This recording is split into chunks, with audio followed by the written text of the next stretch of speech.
So without further ado, just want to welcome back Dr. Chantal Dubuisson-Myllymaki for her second session. So we're excited to have you here today. Thanks, Chantal. Thank you. And it's so nice to be here. Let me set up my PowerPoint.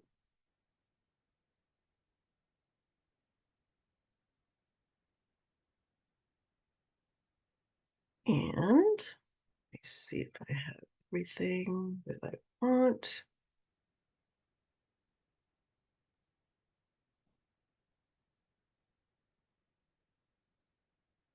Thank you. Give me a hot minute. All right. So again, welcome back. For those who were here last week, I did a training on emotional regulation and positive discipline. And for those who are joining for this week, welcome. Let me introduce myself in a little bit more detail. So again, my name is Chantal Dubuisson-Myllymaki, and professionally, I am the co-founder of Threshold. I am a certified parent educator, and I have a master's in clinical psychology and a doctorate in education. I've been serving the San Francisco Bay Area community for over 25 years as a counselor, but mainly as an instructor, to which I love. On a personal note, I am a wife. I've been married to my partner for 34 years, and he is an immigrant from Finland. I am a parent. I have two adult sons, aged 25 and 21.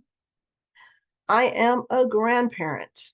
I have two grandsons, ages 3 and 2. And I am the first generation American born. Both of my parents are from the Caribbean. My father from Haiti and my mother from St. Vincent. So that's me on a personal note. Let's get back to professional. So we're going to be talking about sibling rivalry, as I mentioned, and we're going to be sharing a lot of information. So just want you to think about the information as like putting tools inside of a toolbox in your mind. If you're a literal kind of person, you might get a physical toolbox. But I like that analogy because they're sharing a lot of information. And that information is not meant for you to feel overwhelmed, but just to let you know of all the tools and strategies that are at your fingertips to support you, your family, your clients in dealing with sibling rivalry. And so I like the toolbox analogy because most of us have some kind of a toolbox at home, but we don't use every single tool every day, but we know where those tools are for when we need them.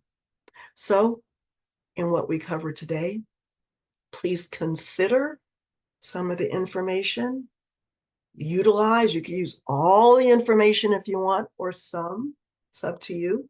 But know that you can put the rest in the toolbox in your mind for when you are ready to use it. Okay, you don't have to have any pressure.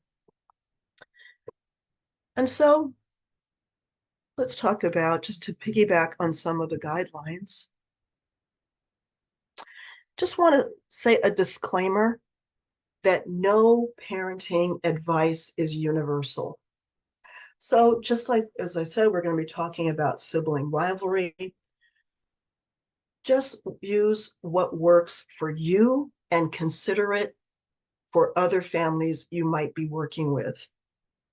right? So consider the way you approach sibling rivalry will depend on what you feel works for you, your culture, your history, your individual family needs, needs of the families you work with.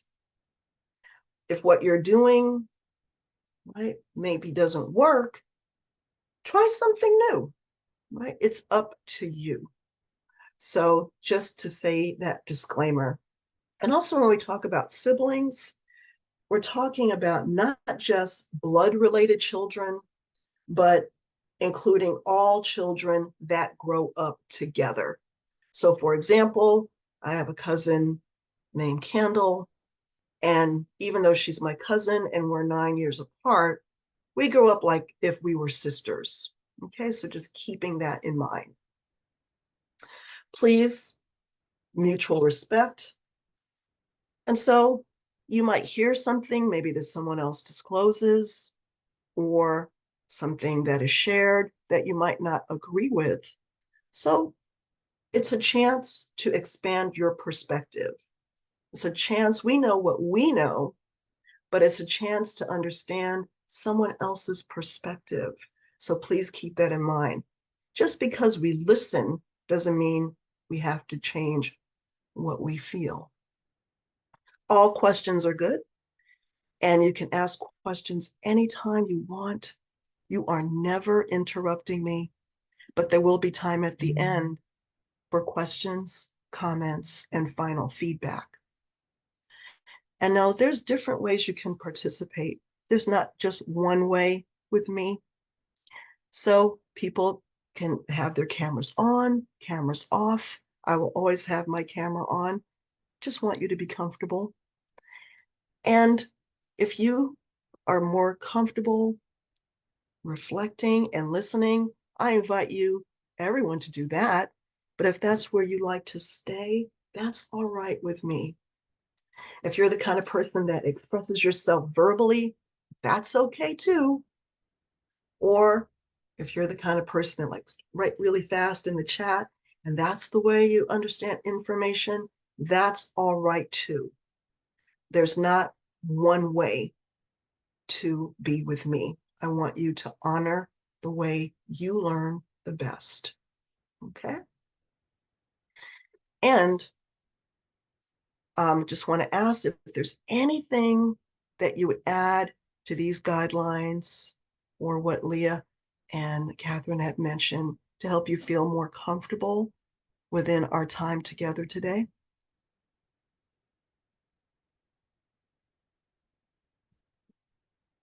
That's not your last chance. If anything comes to mind, just let me know. It's all right. So let us, I'm going to invite you to do an activity, and just like the way you participate, you can choose to do the activity, but you always have a right to pass. So when I'm talking about parents, just want to say another disclaimer that I'm talking about anyone who has children involved within their life. So it could be mothers, fathers, relative caregivers. It could be nurses, nannies, caseworkers, right? So just want to ask you, what is your role? How are children involved in your life? And if you would feel comfortable to type in the chat, you might have a dual or even a triple or quadruple role. For example, I am a business owner, a mother, a grandmother, and the facilitator. So I have 4 roles. Okay.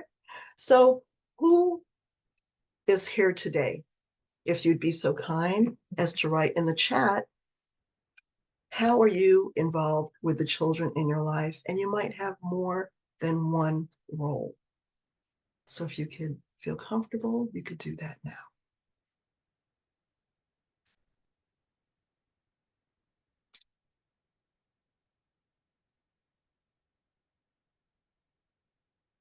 On. nurse, caseworker. All right, welcome.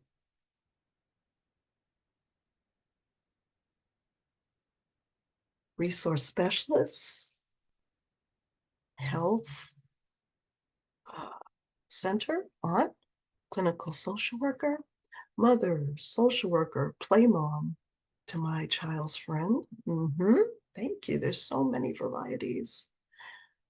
Wow. Okay, they're coming in really fast. Let me hurry up. I am a family advocate and caseworker.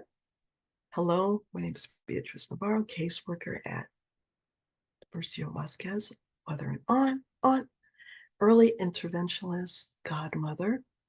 Hello, I'm a caseworker sister and an older cousin, medical social worker, aunt, godmother, mother, community resource specialist. Thank you. Thank you. So there is a wonderful variety of people here.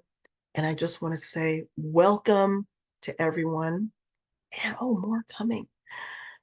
Preschool educator, mom of a 2-year-old, and expecting a baby girl in 3 months. Congratulations. All right. All right.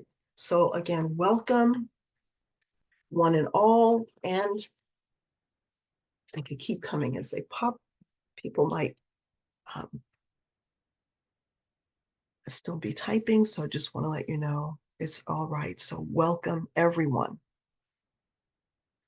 So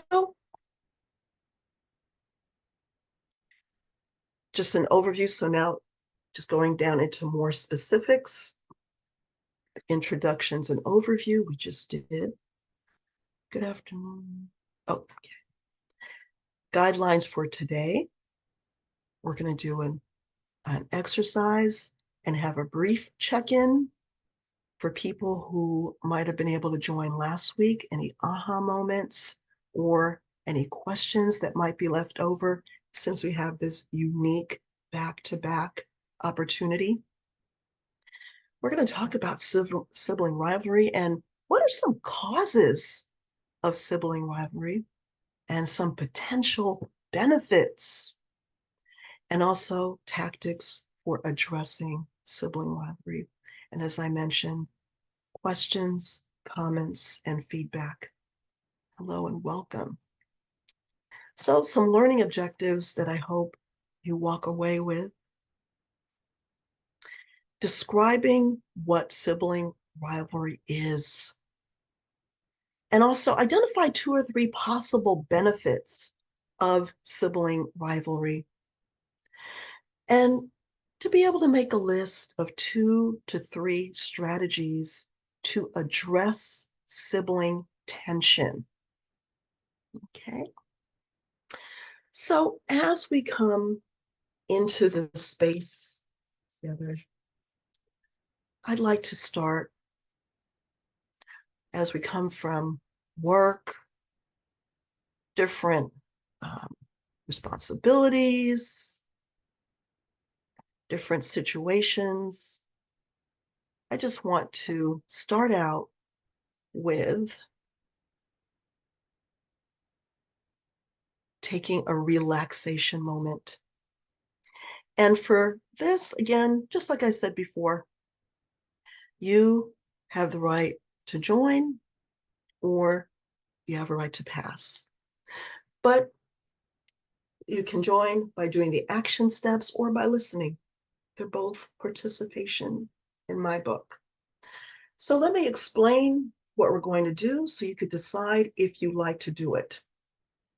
So we're going to do a mini relaxation activity. This is a mini relaxation because it's designed that you can do it as extravagantly and as long as you like, or condense it to what you need. You can do it with your eyes closed or your eyes open. Okay. So for this, we're going to be doing a relaxing sigh.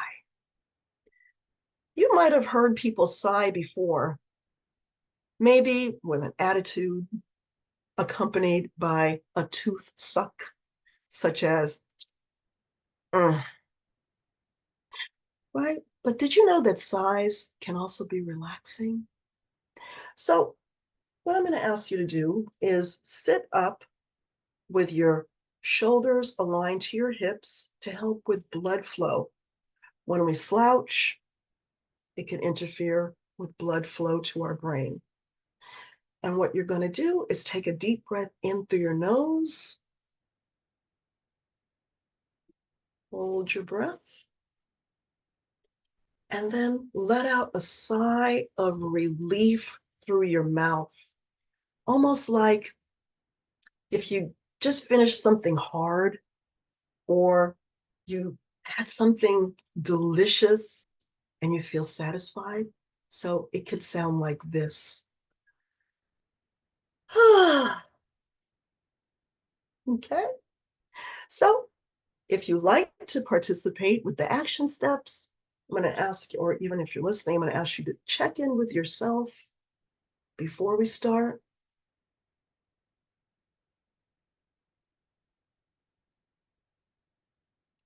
And then I'm going to ask you to check in afterwards. So for the action steps part, again, sit up, have your shoulders aligned to your hips. And we're going to do 3 relaxing sighs. So breathe in through your nose, a big filling up breath. Hold your breath. And then let out a sigh of relief. Let's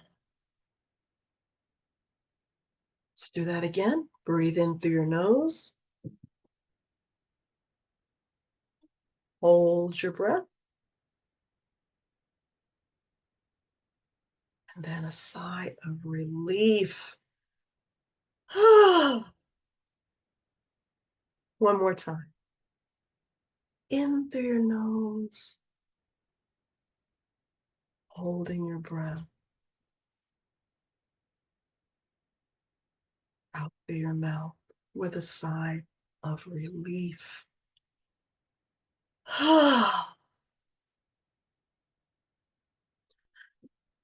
That feels really good. So let me check in with you. So check in with yourself. How was that to do that mini relaxation sigh of relief?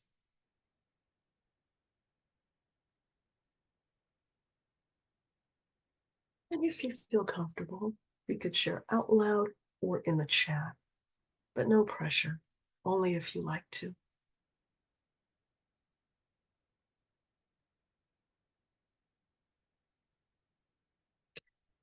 And it's always all right to remain in self-reflection.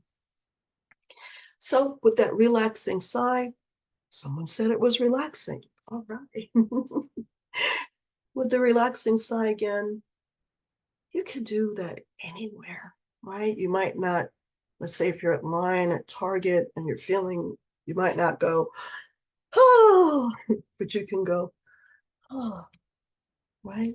And you could do that as extravagantly or as many as you like. Okay, so keep that in your toolbox and you can share it if you like. All right, now let's get back. Now that we're in a space and grounded, let us do another exercise as we're coming into talking about sibling rivalry. But before we do this exercise, does anyone have a brief check-in if you were able to attend last week? Do you have any aha moments or a check-in about what we talked about regarding emotional regulation and positive discipline?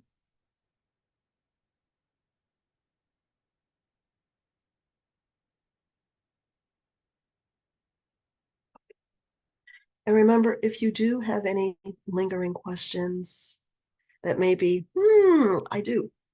My contact information, you're going to be getting a copy of the PowerPoint.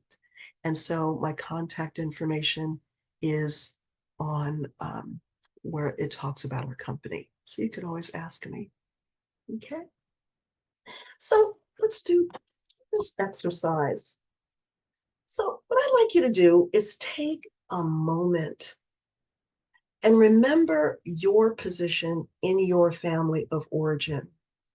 So were you the older sibling, middle, younger sibling? Were you the only child? Did you have maybe changing roles?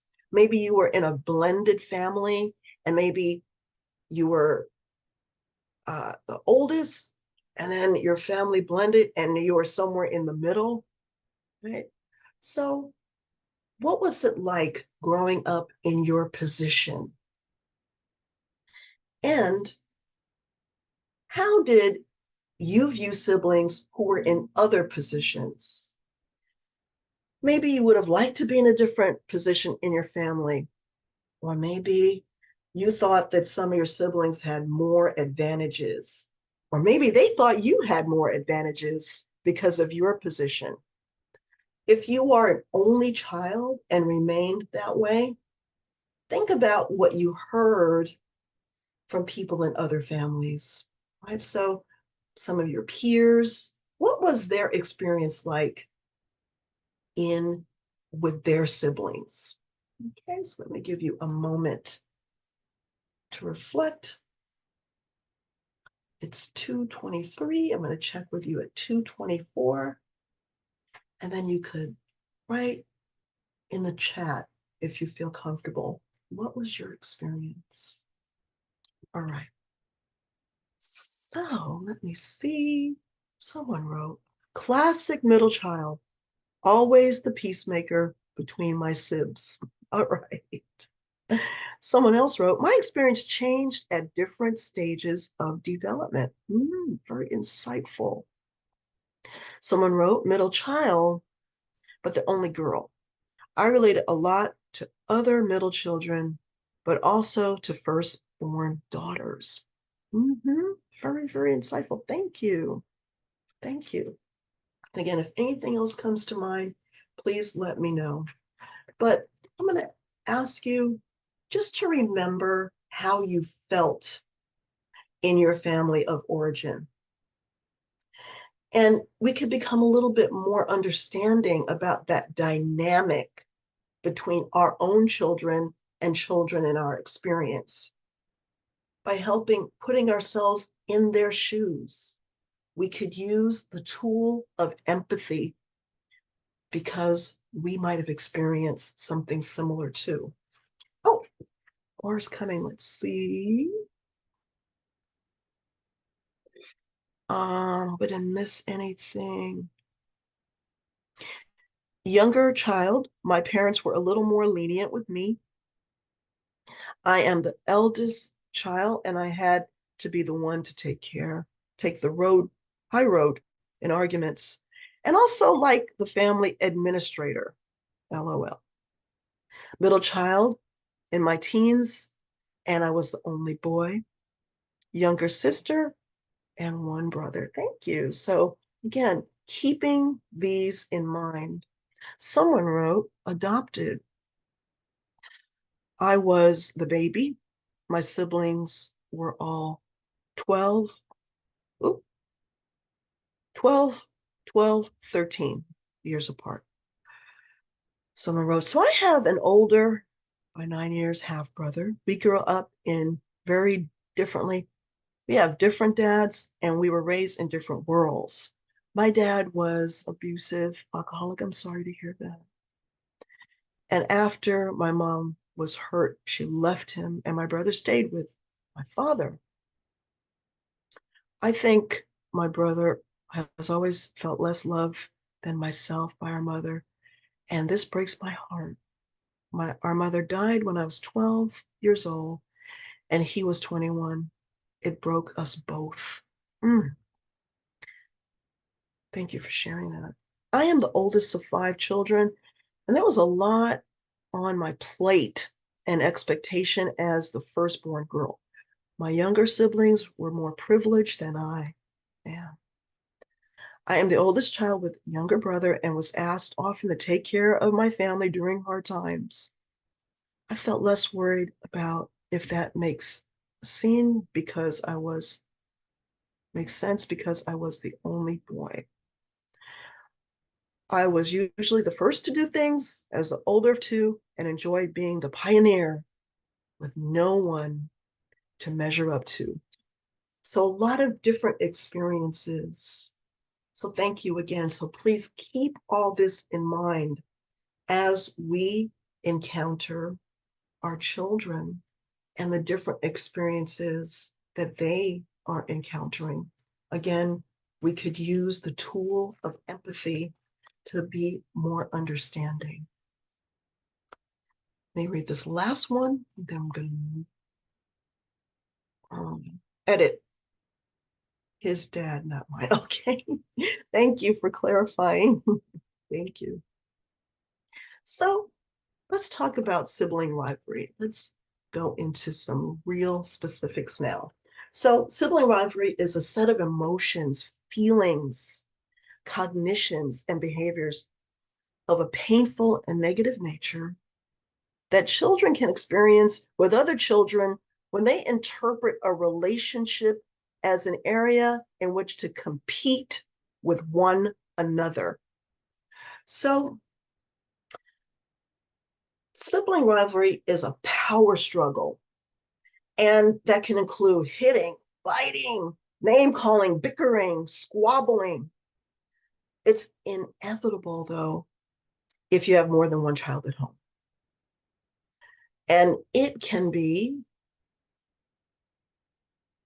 common and expected, not always avoidable, and not always necessarily a bad thing. So, moderate levels of rivalry between brothers and sisters and other children are a sign that every child can express their needs and their desires. So, again, when we think about it that way, it can be helpful. Also, sibling rivalry can be loaded, right? That's a loaded um, couple of words. When we think about sibling rivalry, it brings up a lot. But according to, again, it can be helpful for children to express their needs and desires. So according to Jeannie Vivona, a professor at the College of New Jersey, she says the competition with siblings is just a fact of life. And we, as people with siblings and with children, can be understanding and manage the best that we can. Dr. Claire Hughes, author of Social Understanding and Social Lives from Toddlerhood through the Transition to School, says sibling rivalry can actually increase maturity, enhance social skills, and improve emotional development. And we know that children can go from playing perfectly to fighting in a matter of seconds. So,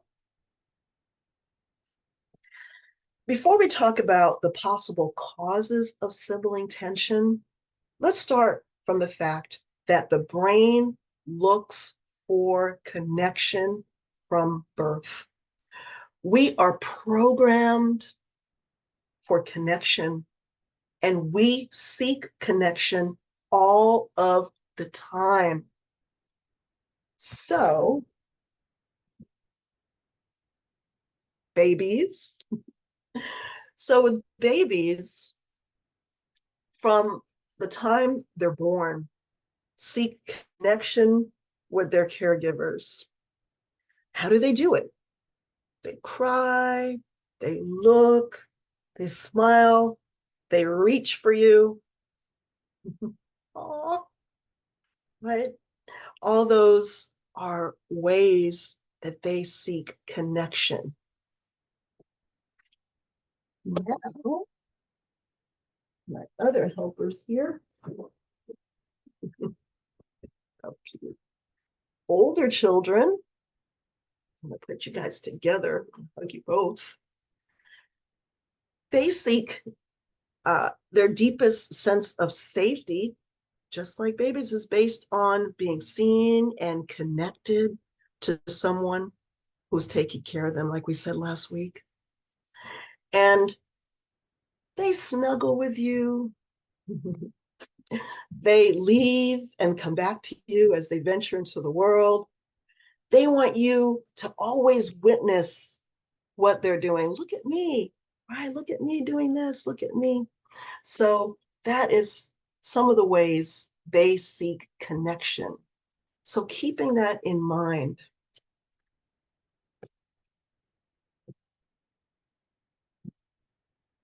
So again, when we talk about some of the causes of sibling rivalry, keeping that connection in mind. So what are some of the causes? What are some possible causes to consider? Well,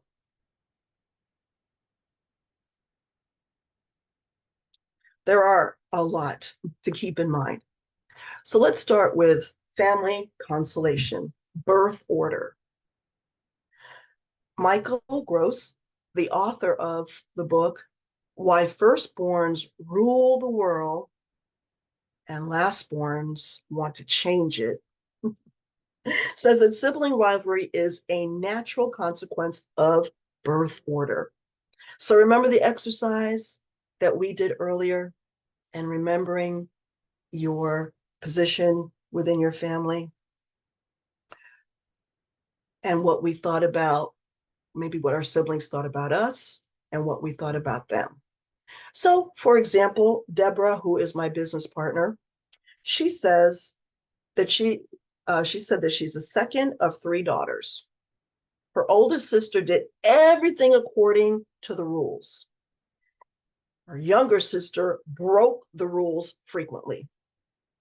And Deborah, in the middle, was often accused of what the younger sister did. So that's one of the consequences of being in the middle. At 6 years old, her older sister could read, and that made her feel really special, a skill that the other sisters didn't develop yet. But Deborah's youngest sister had a really good memory, and she memorized several of her older sister's pages in her reading book and convinced the adults that she too could read, which made her older sister so angry that she often wanted to hit her. So she took her special place. For my example, as I mentioned, I am 14 years older than my brother. And when he was born, it almost seems like I disappeared. All the focus was on him and how cute he was, and he was. But I felt like, what happened to me? Am I chopped liver? I'm an old New Yorker. So then I had to also take him everywhere I went. Most of the time, I loved it because he was so cute, but that got old really fast. At the developmental stage I wanted more independence. I wanted attention to be recognized as a budding young woman, and that made it really hard. Okay, so family constellation. That can lead to frustration. So when kids get frustrated enough, they want to lash out physically often. So again, the example of Deborah and her sisters. And last week we talked about how children act out their emotions, right? So the words might not be there yet. They act it out. And they usually feel at least one emotion at a time. So if they're angry, that could consume them and they're going to act on that feeling. Temperament and individual personality. So children have different preferences and different temperaments, just the way that we were born. And it might be difficult to agree on a game or activity. One child might be more active, the other more laid back. Some might be bothered by too much noise, and others might be more intense and loud. Right? So that can add to challenges. More challenges or more underlying causes. Seeking attention and seeking power. Well, let's start with attention. As we said, children seek attention of their parents and guardians. So again, remember we said our brain is wired for connection and they seek attention. Children repeat behaviors, be it positive or negative, that give them that parental attention. And that can explain why the moment you sit down and check your email, children are fighting over who gets to sit next to you. Or just as you settle down to read a book to an older child, little one cries for you, right? Many children have difficulty sharing their caregivers' attention, right? Like if a new baby joins the family, that makes it challenging. And children want to be seen as the most special by their parents. So they're always going to push for preferential treatment and attention over their siblings. So my children now who are adults, Kale and Nico, 25 and 21, I remember them asking me, you love him more than me? So I would say, I love you both for your own special, unique, um, what is special and unique about you. I love you both, right? But they're always, you love him more than me, right? Power seeking. Well, Amy McCready in the book entitled If I Have to Tell You One More Time says that everyone has the basic need to feel powerful. You take that baby with you and leave me at daycare, maybe what the preschooler is communicating through that tantrum when you drop them off at preschool. Okay. And labels. Using labels can make children feel territorial. So when adults use labels, one sibling will want to make sure that nobody else, the other siblings, invade their skill or ability. For example, Mei Ling is my child who always completes her homework on time, right? Or using labels like Rashad is my attentive and loving child. Billy is my difficult one. Well, Billy will be difficult because that's the way he gets mom, dad's, caregivers' attention, right? So don't bother your brother. You never share your toys. He will perform the role that he's assigned by taking away toys from his younger siblings, for example. Okay, so labels can be some underlying reasons and causes. And then jealousy. So sibling jealousy refers to the complex social emotions that arise when the intimate relationship between a child and his or her parents is threatened by another child. And that's Qianji, who went on to say, to restore intimacy, children may approach and seek the attention of their loved ones, become hostile to their siblings, or even prevent their siblings from having contact with the parents. So can acknowledge, right? So again, we want to acknowledge uncomfortable feelings, like we talked about. Feelings can let you know what you might be needing. Comfortable feelings can let you know that everything is all right. But uncomfortable feelings are equally important, and they can let you know that there's something you might need. So, in the example of jealousy, let's say a child says, "You're holding that baby all of the time." The adult can acknowledge and validate the feeling.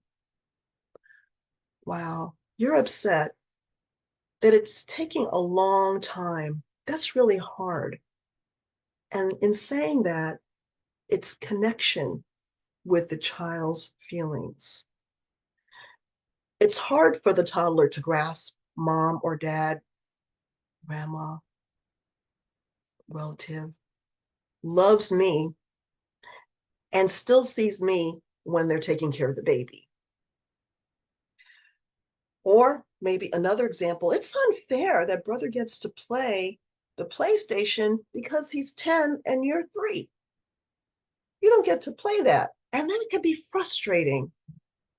So the message is, I see you, and I do find your needs important, and your feelings are okay. So what you can do, though, make a mental note to yourself. I'm going to have to do some one-on-one time with this child, or maybe find something that they can do so they can feel better, right? So again, keeping that in mind. Also, feelings of insecurity, feeling less than important than other children, maybe by labels or by development not understanding, can create jealousy. A child might feel, my sister does everything better than me. Okay. So keeping all that in mind, we talked about last week an iceberg. So we see the sibling rivalry, but all these reasons can be what's under the tip of the iceberg. So let's look at this situation. And I want you to put yourself in the following situation. Okay. So the first one, you are at a party with your partner, and your friend asks, do you mind if I dance with your partner? And you say, all right, okay. But then they dance with your partner all night long. How does that make you feel? What might you do? What might you want to do? So reflect on that for a moment. And if you feel comfortable, put something in the chat or say out loud. So again, can I dance with your partner? And then they dance with your partner all night long.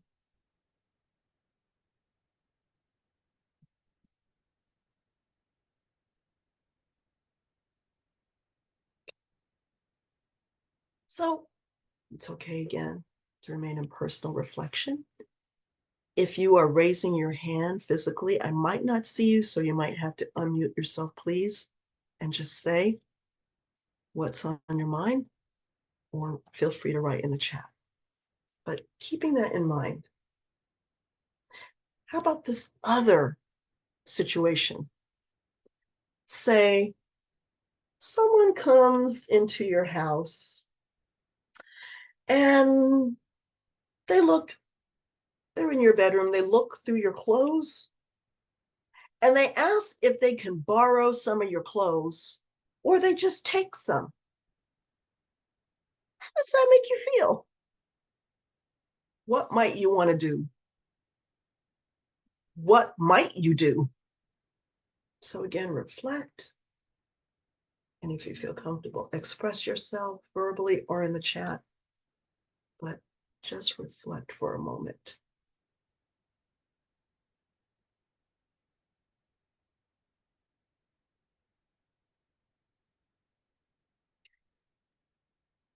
So these are examples of sometimes what children experience. The first example, someone just dancing with your partner all night long, taking all their time, is like when someone brings home a baby. Oh, someone wrote in the chat. Sorry, I missed that earlier. Someone wrote, for the dancing scenario, I would consider joining them and dance together. Is really a very assertive way. That's beautiful. Thank you. Thank you. That's a very good idea. So that's a beautiful, assertive solution. And just to bridge it to sibling rivalry and what children can experience. So with the dancing, it's like bringing home a new baby or blending a family and having to split your attention now with other children that seem they're always with them, right? So how might we feel as adults? And again, we could use the tool of empathy in relating to children's experience. And then this leads me to the next section about sharing. So a lot of times we encourage children to share, but if someone walked in and wanted to borrow or take something that we considered valuable, would we really want to share your clothes, shoes? Probably not. Okay, so again, putting ourselves in that position that children often find themselves with other siblings. So that brings us to difficulty sharing. So society says that young children must share. That's kind of an unrealistic expectation. Number one, children are egocentric. And so they may not have developed that sharing yet. So with egocentric, they don't have the empathy yet, right? So their prefrontal cortex is not fully developed. And just for survival, just on a general note, children they need to be egocentric to get their needs met. That's their developmental stage. Okay? So Nicole Kavanaugh from Montessori Parenting says, some people say that sharing is caring, but it really is not, according to her. It can actually create more conflict. Children might see you as you're reaping this away from me and giving it to this other child. This can create the feeling of scarcity. So instead, one of the Montessori principles is you can use that item for as long as you need. And then you can connect with the other child. I'm going to help you wait because waiting is hard, and you could connect and co-regulate with them. So when toddlers feel that they don't have to give something up, that can create less conflict. They can know they can come back to the object and have their time. They're less possessive, and they'll know they'll have a turn in a while. And you don't have to be a referee, but it's that child's turn. And then with stages of development, so we've been kind of talking about that all along. With stages of development, toddlers are egocentric. It's not that they don't care about their siblings, but that's where they are in their development. So young children develop autonomy. They're developing autonomy. I have my own ideas. I want to do this, not that. Before age 5 or 6, they don't have mixed emotions for most of the time. So if I'm mad, but I still love you, even for some adults, is not what's happening, right? Young children, if they're mad or frustrated, it consumes everything. And that's what's expected developmentally, but it's difficult for adults. And dysregulation, right? Children they do not have, it's hard for them to calm themselves down. They need us to co-regulate a calm presence to help them to calm down, as we talked about last session. And it's hard for them to use their words, right? So again, they could be dysregulated. So it's difficult for a young child when a baby comes on over and takes their toy, right? Especially children who are close in age can have more challenges with each other. So let me stop, and I'm going to read you a poem and see if this relates to your experience. And then we're going to get back to stressful environment in a moment. So let me see here. You are going to get this poem as part of your handouts, and it is here in the PowerPoints.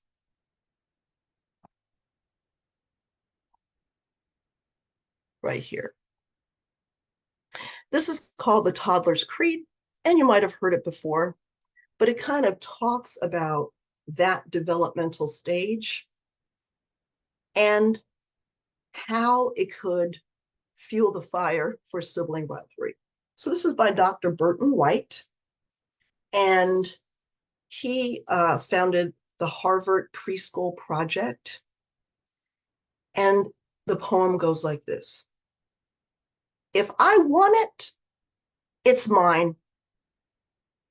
If I give it to you and change my mind, it's mine.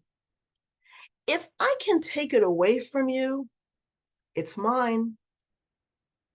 If it's mine, it's never going to belong to anyone else, no matter why.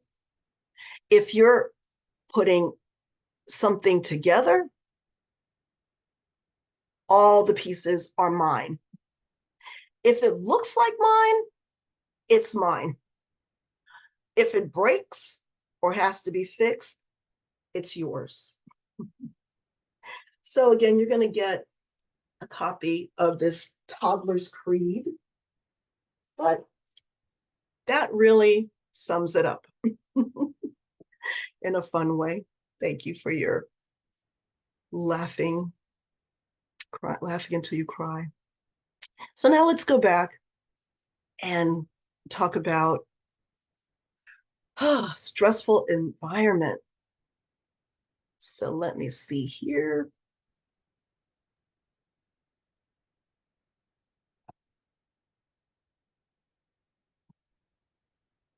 So stressful environments. Well, sometimes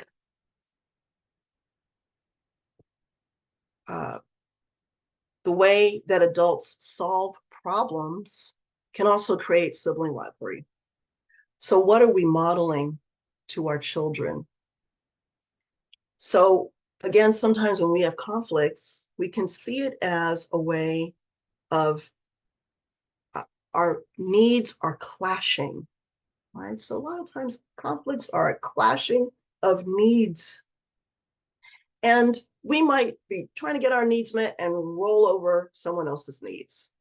So what are we role modeling in ways to get our needs met as adults? So we might get our needs met through aggression, right? Maybe violence. We might not know there's other ways. We can get our needs met by passivity, right? Being peacemakers, or also there's assertiveness. So we might not be aware that there's different ways to get our needs met, and we could be role modeling to our children. That's the way to get your needs met. Also, in talking about stressful environment, there can be some stressors at home due to divorce, parental conflict, maybe severe illness, right? Maybe um, addiction that can cause more tension in the home in general that can trickle down to affect the children. And did you notice maybe during the pandemic that there might have been more sibling rivalry? And that wasn't by chance. There was more tension overall in the world that created more tension trickling down into the family's environment. Children spent a lot more time at home. Siblings and whole families spent more time together. The natural leaving and coming back, going to work, going to childcare, being able to go out freely was taken away, and we were forced to be together with health fears. So forced together with that overhanging of a concern for our health, which can lead to more tension overall. And you might have seen more instances of sibling rivalry. Okay. So at this point, let's take a short break. And when we come back, we're going to talk about some of the benefits of sibling rivalry. Okay. So let's take a short break. And by short, I mean 5 minutes. So it's 3 o'clock. Let's come back at 3:05. And I'm going to stay here just in case someone might have a question or a comment if you want to ask me. But I'll see everybody at 3:05. Okay. So let's come back. I hope you had a good break. So let's continue and talk about some potential benefits of sibling rivalry.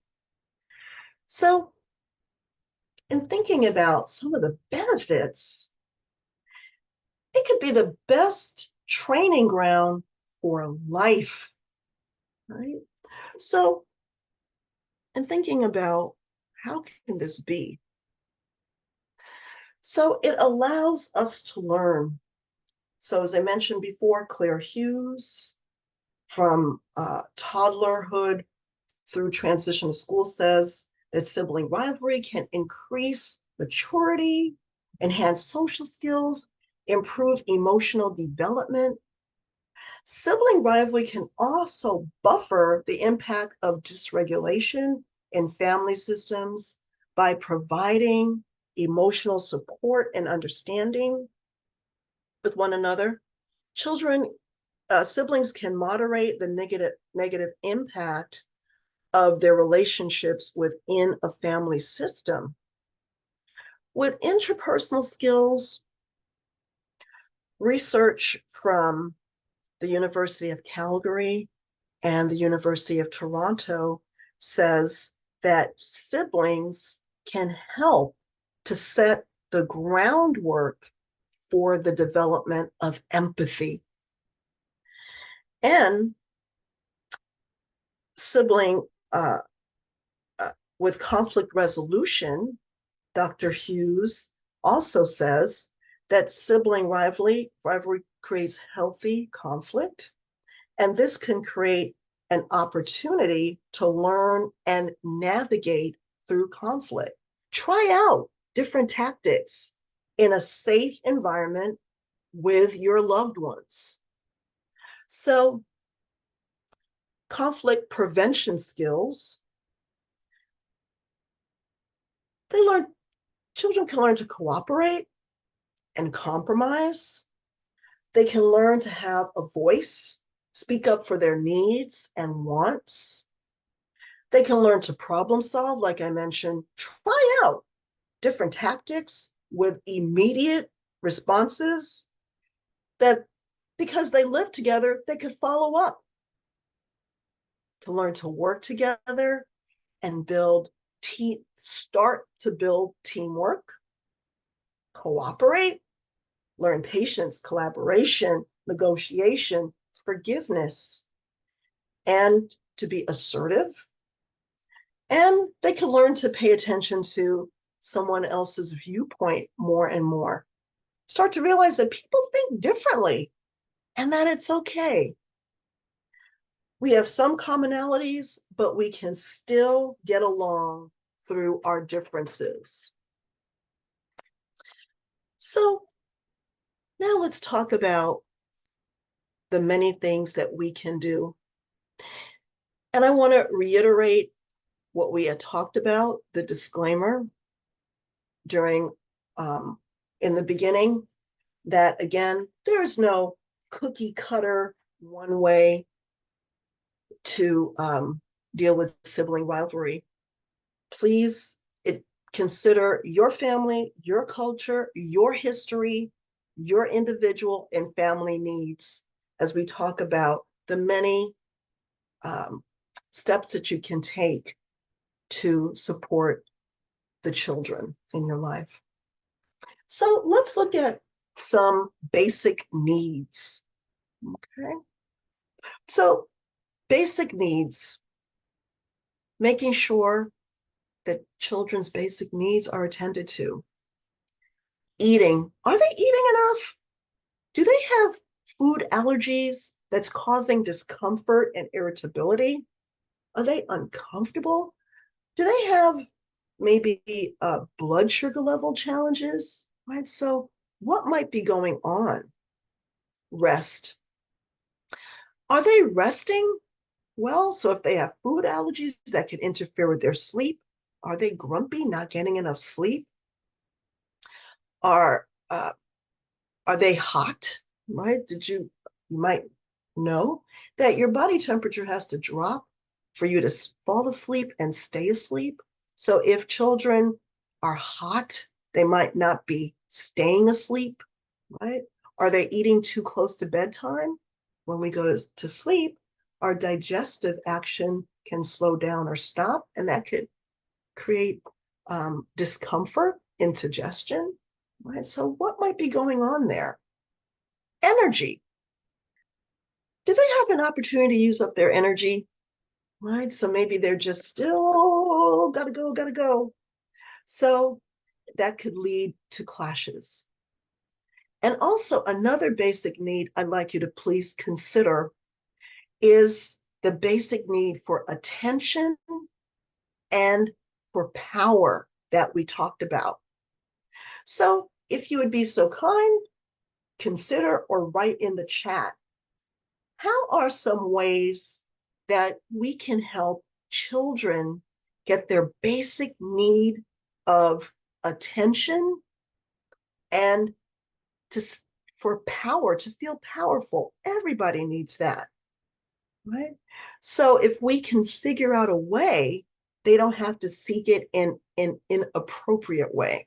So what are some of your ideas? Please write it in the chat. How can children get attention? Ah, thank you. Acknowledge their accomplishments. Yes, that's beautiful.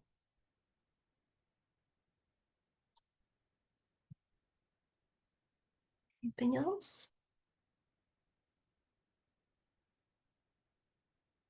Validate their strengths, right? So we are all a combination of, yes, we have weaknesses, but we all have strengths too. So finding out what are their strengths. Highlight when they do something good, like sharing, right? So remember, children get attention for what they repeat what they get attention for. Oh my gosh, it comes in so fast. Let me see. Someone else wrote, validate their strengths, spend one-on-one time with them. Active listening and positive reinforcement. Yes. So those are beautiful. Develop a system for taking turns. Could be a chart, be something that they can see. And I think I got everyone. That is beautiful. Thank you. So those are some fantastic ideas. And so again, teach and coach about conflict resolution. Yes, yes. So that is beautiful. So again, keeping all this in mind, and I also want to say sometimes, we might have a challenging time talking about our children's strength. Maybe there's a lot of negativity happening and we might get clouded when we are searching for children's strengths. So I just want to say that with every negative, right, perspective, looking at maybe how to reframe it to a positive quality. So, for example, if your child is bossy, maybe you could reframe that and see them as a natural leader, a good director. If they're clingy,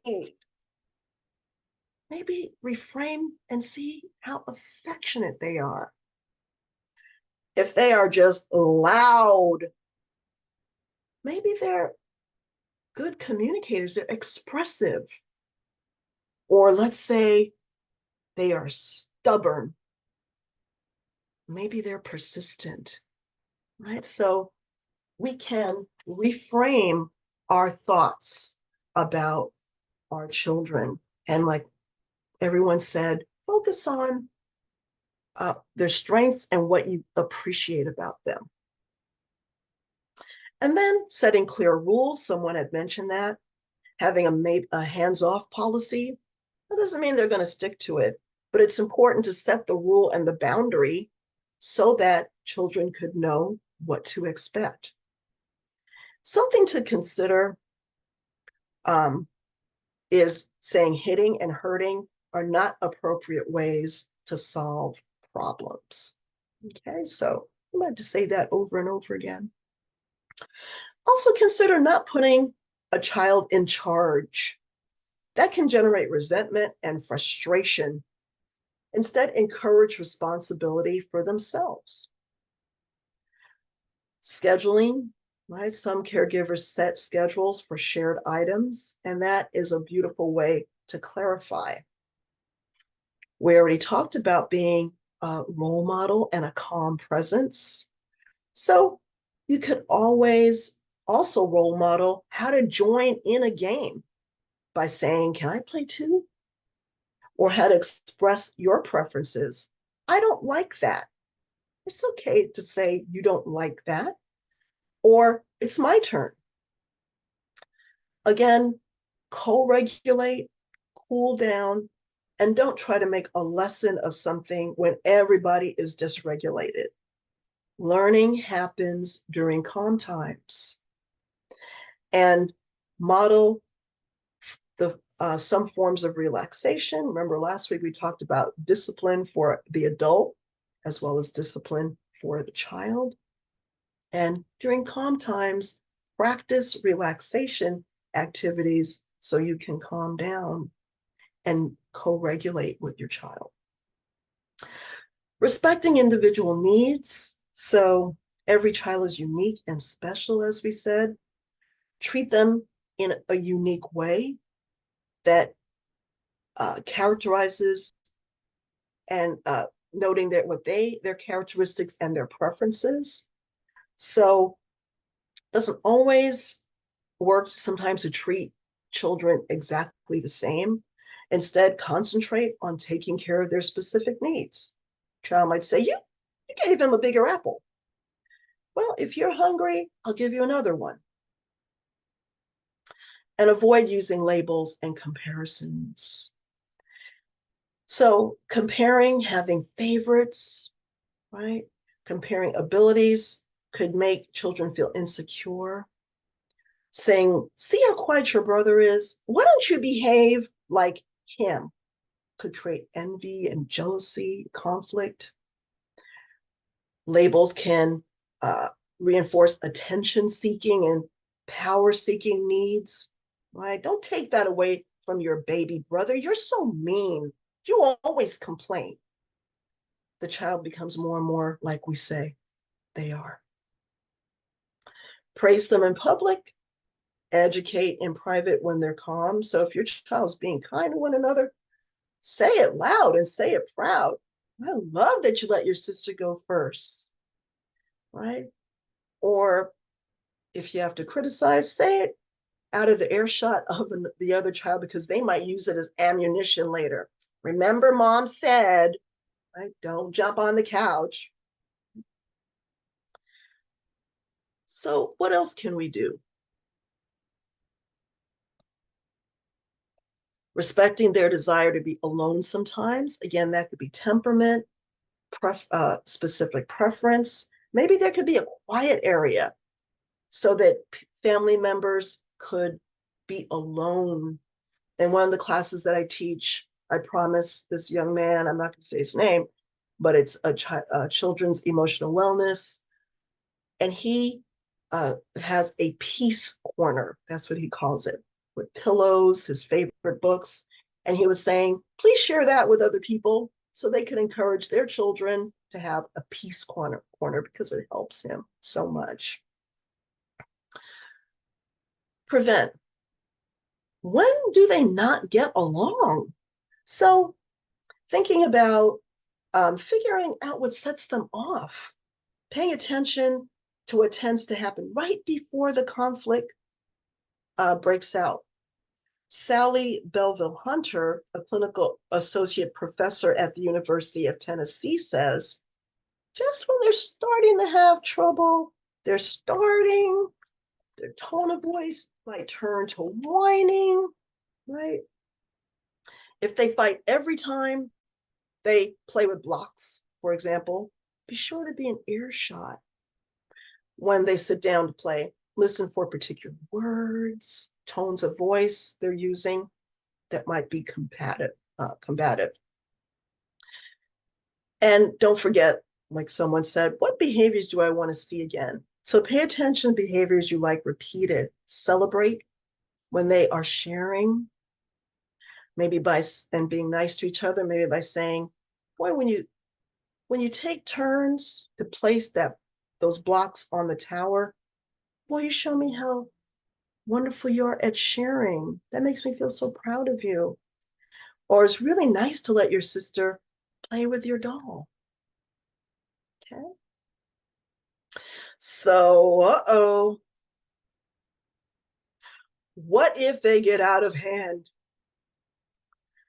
Well, know that this is normal. You're not doing anything wrong, and your kids will be fine. So, prioritize safety, help them to calm down, and help them to calm down, be a calming presence, breathe quietly with them. You might say something like, whoops, we're not going to hit. I'm not going to let you hit your brother, and quietly move their body, right? The goal is try to prevent it from happening. Co-regulate and help them to calm down. Keep in mind that no information is going to be transferred unless the child is regulated. But you can't be with them all the time. Sometimes hits happen. If it does, go over immediately and comfort the child that's hurt. Again, calming yourself down. Say, I'm sorry that happened to you. Are you okay? Do you need anything? That's modeling that language. And one day, your child can use that to apologize, to show remorse for something that they did.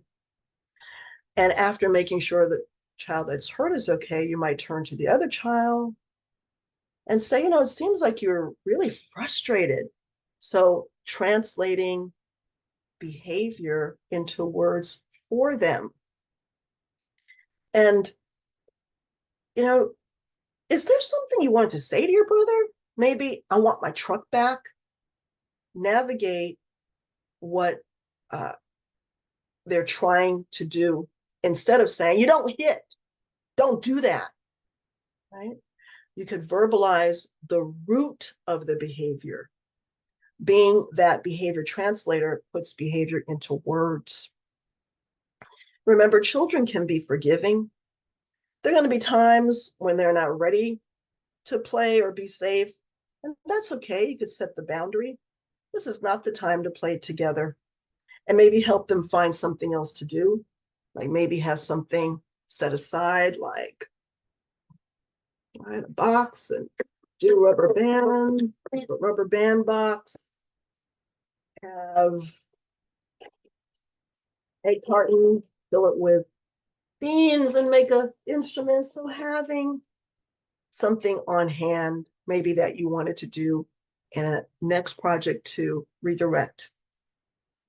Now, if you see the same conflict happening over and over again, maybe over blocks, maybe it's telling you something about the environment. Maybe there's too many children playing with that particular item, or maybe if it's blocks, let's say, maybe you need more blocks, right? Maybe there's just too little and they keep wanting each other's blocks. Now, how will I know? Why should I intervene?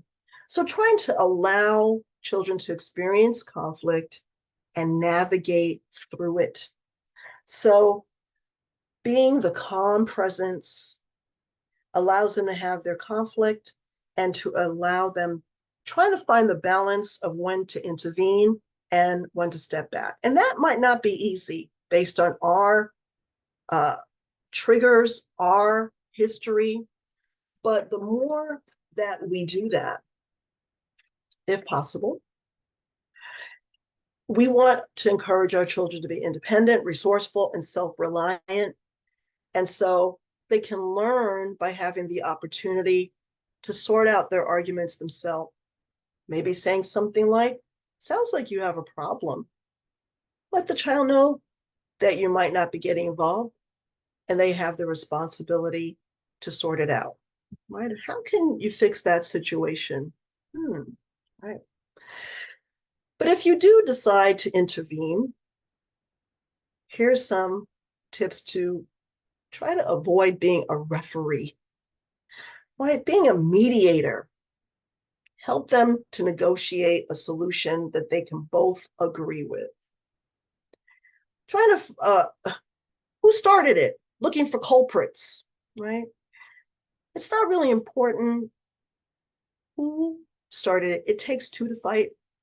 Everyone involved is probably partially responsible. And then taking sides can reinforce animosity between siblings.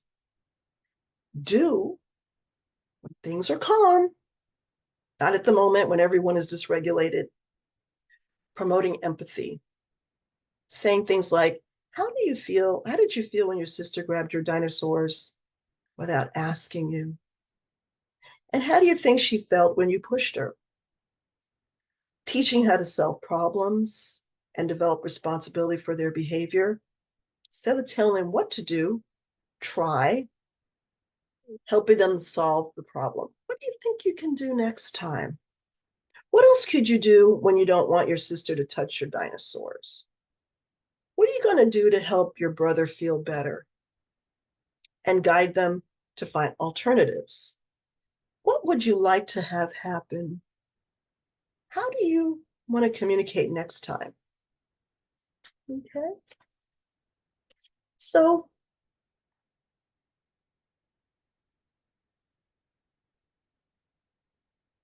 let's talk about roughhousing. Oh no. Should I worry if my children roughhouse with each other? Keeping in mind that play wrestling is not really fighting.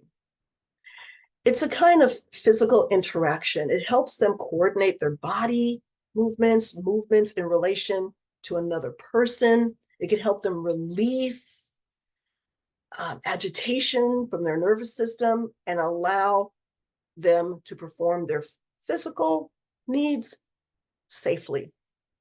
So, roughhousing. Dr. Lawrence Cohen from the book The Joy of Parent-Child Roughhousing says, many parents are afraid of roughhousing because it looks like aggression, but it's play fighting, not fighting. It's an important kind of play where children are learning important skills that they need when they enter adulthood. How far to go, identifying where the line is. Parents can model roughhousing with their kids. Right? I'm bigger, so I'm going to hold back.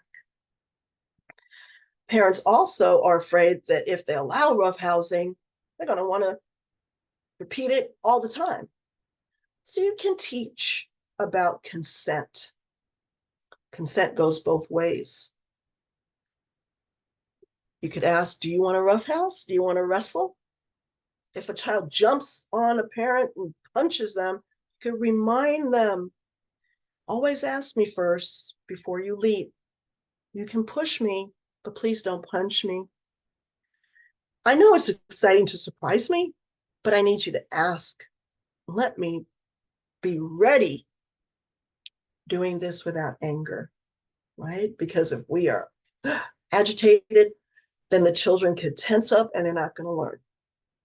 So eventually, right, this also teaches self-regulation. Eventually, they'll learn to stop when someone says to stop. And this is a skill that needs to be practiced. What if accidents happen?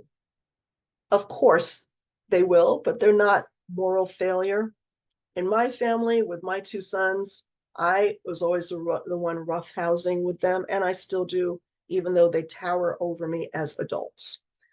We have broken mirrors, pictures, garbage cans. My husband says, oh my gosh, can you guys stop? You're going to demolish the house. And we usually do, but it's all in fun. So they might get excited and they might throw a punch or a kick. They might get excited and get dysregulated. It takes time to learn to control their bodies and their excitement and to have the language to express it. And to care, they can also learn to care about one another and learn the rules, but they're not there yet.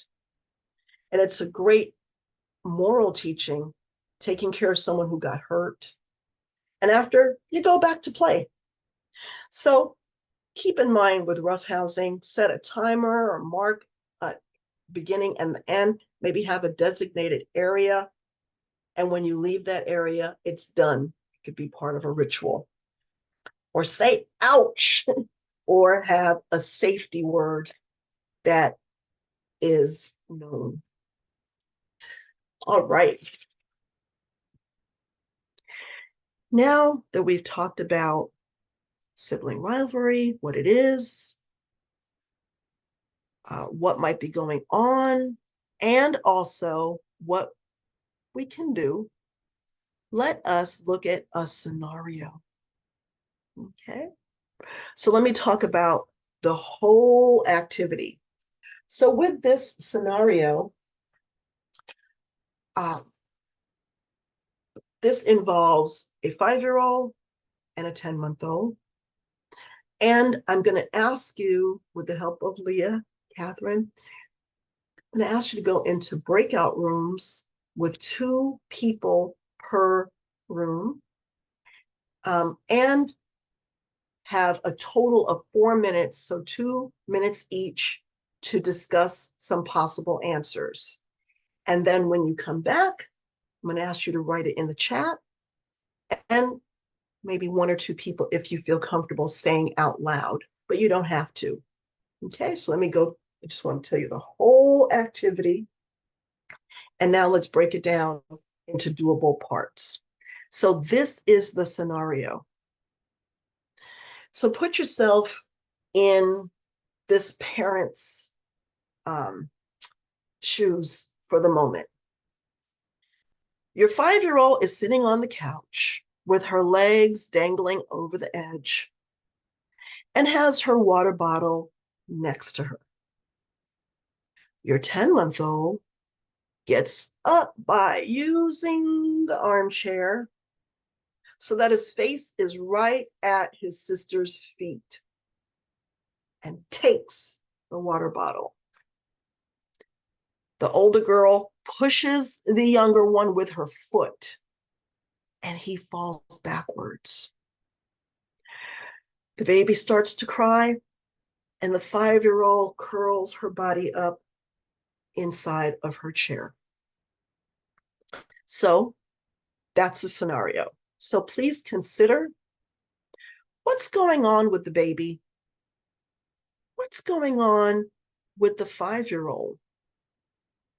What's going on with the parent, right? So you're putting yourself in the shoes. What would be going on with you in that moment? What can parents and caregivers do in this situation? What are some strategies that could be applied to this situation? Okay.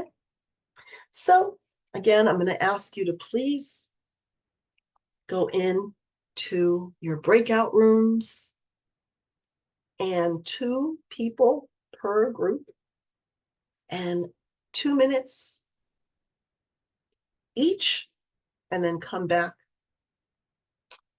within the 4 minutes. All right, good. So welcome back. So again, if you feel comfortable, I'm probably gonna ask for 1 or 2 people to share out loud because there's a lot of people. But if you can put your answers or something that came to mind in the chat, that would be wonderful. So again, what do you think is going on with the baby, the 5-year-old, the parent? What are some strategies that can be done? And maybe you could even talk about your top answer. There could be a lot to consider. Alex, you want to express yourself verbally? Yeah. Mhm. Um, what me and my partner came up with was like the baby is probably just trying to get some curiosity. It's just curious about the environment around them, right? They're trying to explore everything around them, and then when they get kicked, it's often fear. It's often like they're scared, right? Yes. Mm-hmm. It's like what just happened right now, and I lost my Yeah. balance. Um, and the 5-year-old, it's like there's potentially anger. That was her right. Her reaction automatically was like, "You just took my water bottle." But also Mm-hmm. sometimes when that happens, when you feel like you hurt a sibling, is like you're scared. It's like Mm-hmm. I didn't mean to like literally kick you all the way down. I was upset and it was just reaction. Um, Right. Right. so with what's going on with the parent, it's often like a mixture of 2 things: fear and anger, right? Fear that, oh Mm-hmm. my gosh, my 10-year-old just fell. What if they're hurt? And and then anger is like, why did you just do that? Right? So it's Mm-hmm. probably the 2 worst emotions you want to have together because usually that's right. So what what could a parent or caregiver do? Like I think one thing like what we talked about was like making sure that first of all, safety's first, making sure your 10-month-old is okay, but also making sure you kind of stop and reflect and kind of bring yourself down because you're running off Mm-hmm. emotions right now. And that's usually when you start being impulsive yourself and doing Mm-hmm. and saying things you're going to end up regretting and probably hurting more than actually fixing the situation. Um, what strategies could be applied in situations is being empathetic, right? It's like, you got, your sister's little, she just saw something that she didn't mean to do it. And I know you Mm-hmm. didn't mean to try to hurt your sister, but when you do something like that, you could potentially hurt her. So like what is something we could do if this situation happens, if this happens again? Just Mm-hmm. finding redirecting that behavior into something more positive. Mm-hmm. Excellent. Thank you. Very well thought out. So let me see. Did anybody write something in the chat?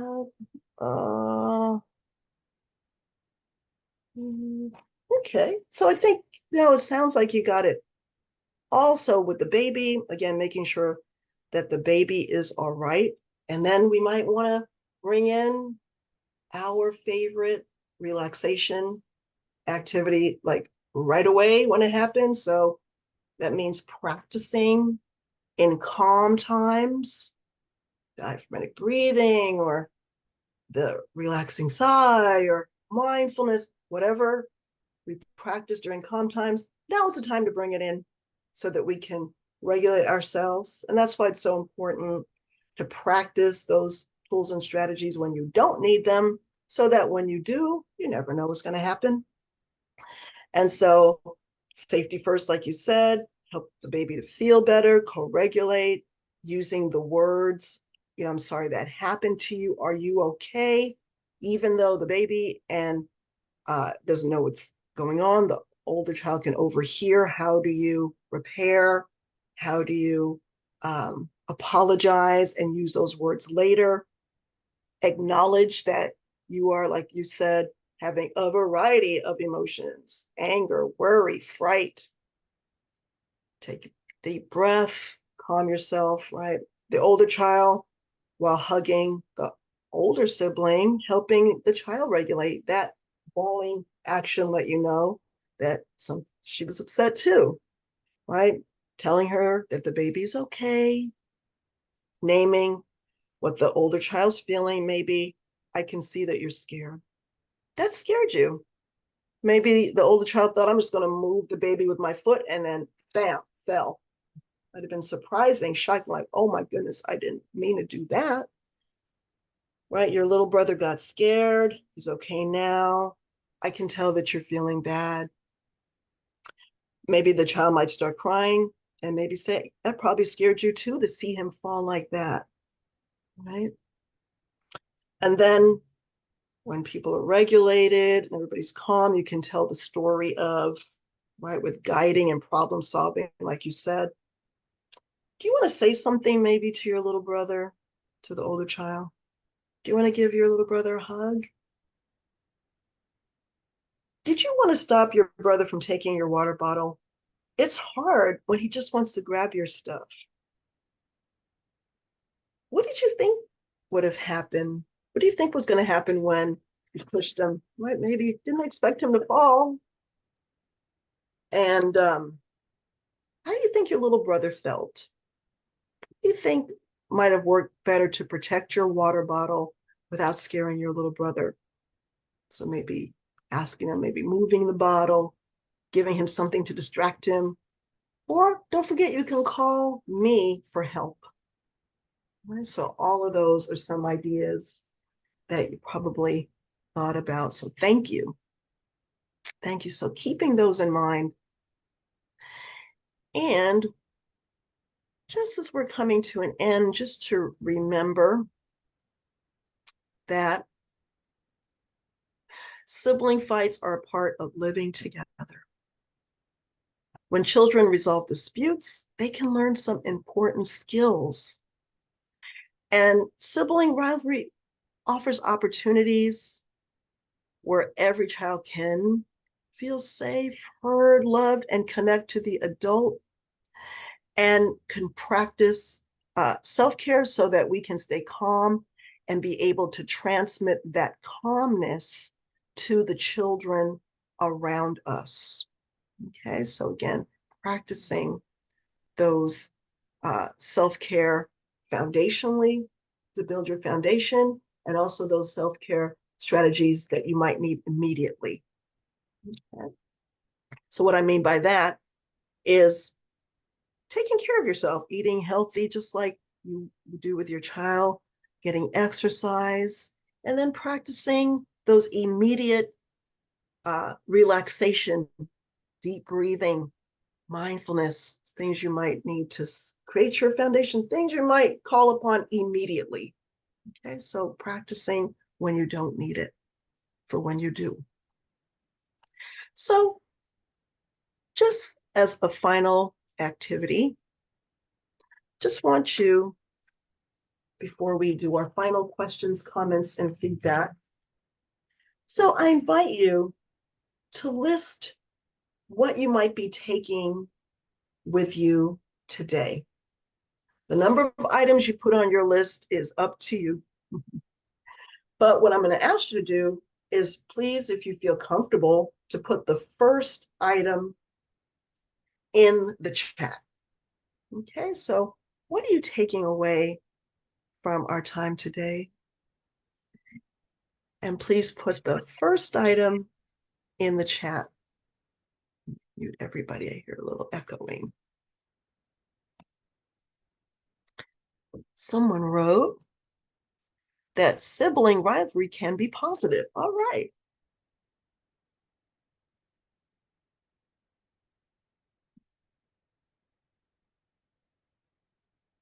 Someone else wrote that a lot of behaviors that we view as problematic are actually normal and a part of healthy development. All right, thank you.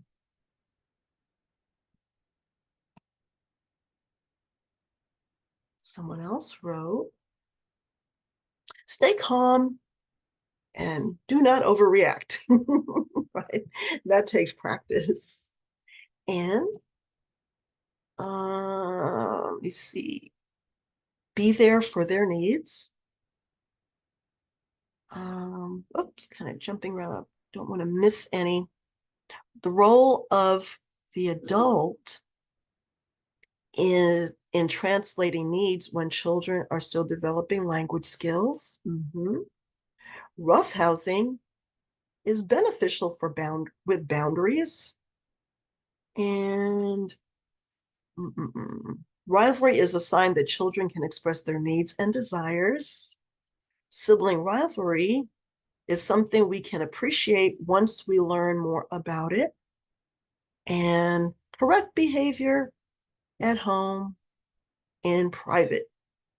And sibling rivalry increases problem-solving skills, give children an opportunity and space to solve issues on their own.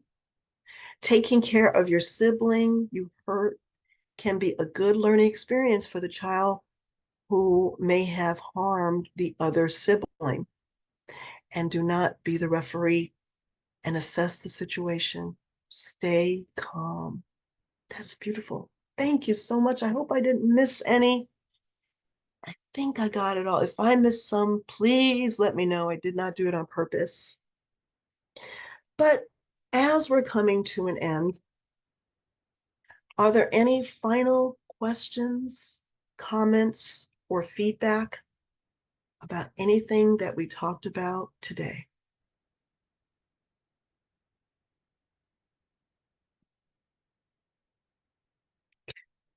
And remember, you could always contact me. Let me see here.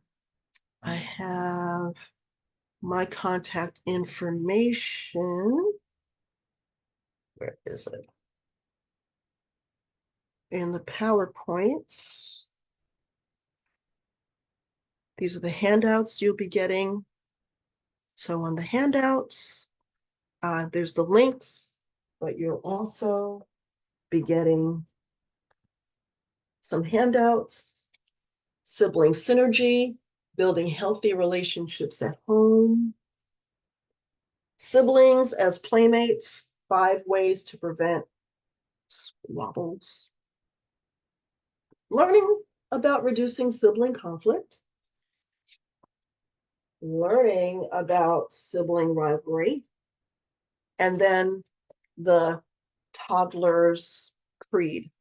And there's also a list of our references and also community resources. And there is my contact information at the bottom in case you have any questions that you want to ask me about. Also, you'll be getting a little bit about Threshold, the company that I co-founded. And then I want to also let you know some opportunities. My business partner, Deborah, got certified as a life coach. So in case you know someone in English or in Spanish that can benefit from her coaching, just want to let you know that that's available. Okay. So I just want to say thank you so much for being here. I'm going to leave that slide up. And if any questions come to mind, let me know.